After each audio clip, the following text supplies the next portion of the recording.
Donald Trump would have been convicted at trial for illegally trying to overturn the result of the 2020 presidential election if he had not been re-elected as president. That is according to a report by American Special Prosecutor Jack Smith, which found the president-elect engaged with unprecedented criminal activity to retain power.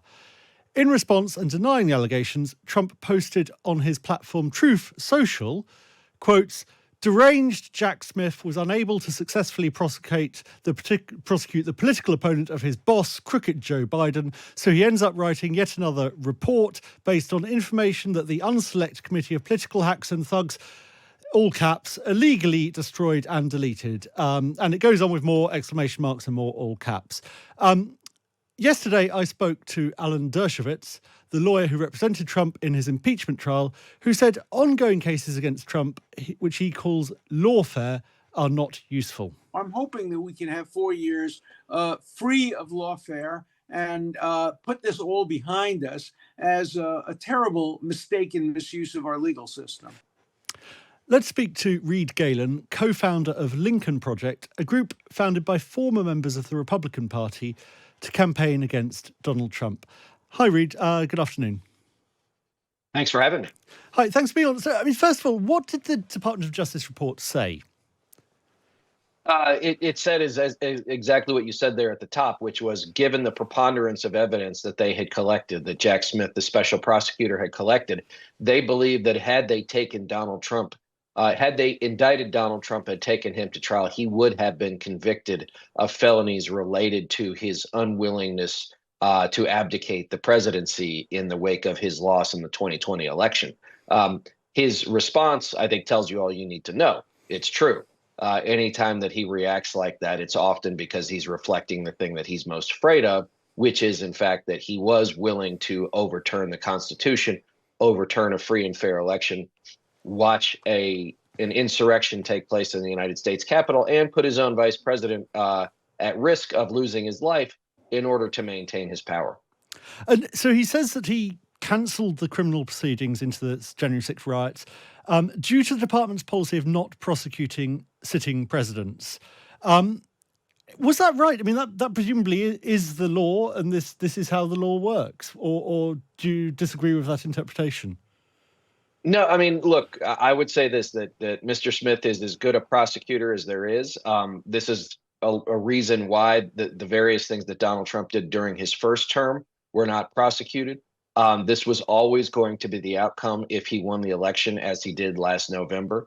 The Department of Justice has a longstanding policy that, given the nature of the presidency, that they will not be prosecuted while in office. That being said, after office, there's nothing to say that he couldn't yet face more charges. But at this point, I think that, unfortunately, for the American people and for many people around the world, justice will not be done in this case. Does any of this matter? I mean, it feels, as people who haven't been sort of following this very closely, it feels like a lot of mud has been thrown at the wall, and none of it seems to have stuck. Does any of this affect Trump or his popularity? I mean, what I would say is this, is that it probably, unfortunately, the answer to your question is no at this moment in time. That the people that believe Donald Trump was railroaded, that he did nothing wrong, and that, in fact, he did win the 2020 election, which he did not, will believe this is just more witch hunting. The people like me, who believe that he is a criminal and should not have been reelected and should not have ever been allowed to run for office again, had the United States Senate done its job 4 years ago, that this is just more proof that he's unfit for the highest office in the land and one of the most powerful positions humanity's ever known.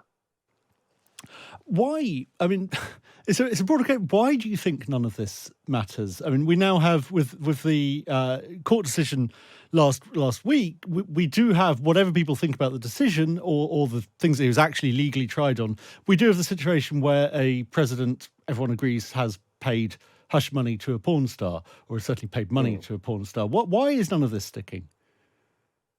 I think at the end of the day, it was not done fast enough. Frankly, I think that if President Biden's Justice Department had immediately moved to take action, appropriate legal action, prosecutorial action against Donald Trump in 21 or 2022, this might have had a different outcome. But given the fact that they were hesitant, they were cautious, they were unwilling to really do the things necessary in a forthright manner, that it just dragged on too long. Obviously, the fact that a Trump-appointed judge who went out of her way to do the things she needed to do to further derail and delay his prosecution also helped him. But and the fact that he was a former president then running for office. But look, I think this is that given the fact that he won again, the fact that, in our popular vote, which is secondary to our electoral college, he got more votes. Clearly, of all the things that the American people were worried about, this wasn't at the top of their list. I could not be more disappointed in it, but we shouldn't make any bones about the idea that here we are. He will take office again next week. That the things that he has done, not only in the case of what Jack Smith was studying, but also the things that you mentioned in New York and all of the things he's done throughout his life. You're right. The man is Teflon. He has never been held accountable for the things he's done. And my fear is that as he prepares to take office again, he will never be held accountable for those things.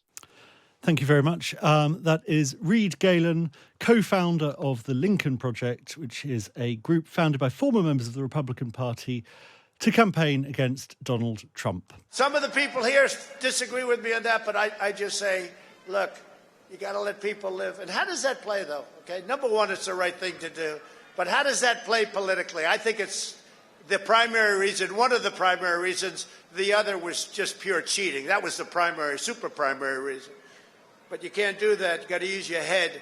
As you know, the media has constantly asserted the outrageous lie that there was no evidence of widespread fraud. You ever see these people? While there is no evidence of fraud, oh really? Well, I'm going to read you pages. I hope you don't get bored listening to it. Promise? Don't get bored listening to it. All those hundreds of thousands of people back there. Like a cleansing motion, right? But we don't have that anymore. We don't have a fair media anymore. It's suppression. And you have to be very careful with that. And they've lost all credibility in this country. We will not be intimidated into accepting the hoaxes and the lies that we've been forced to believe.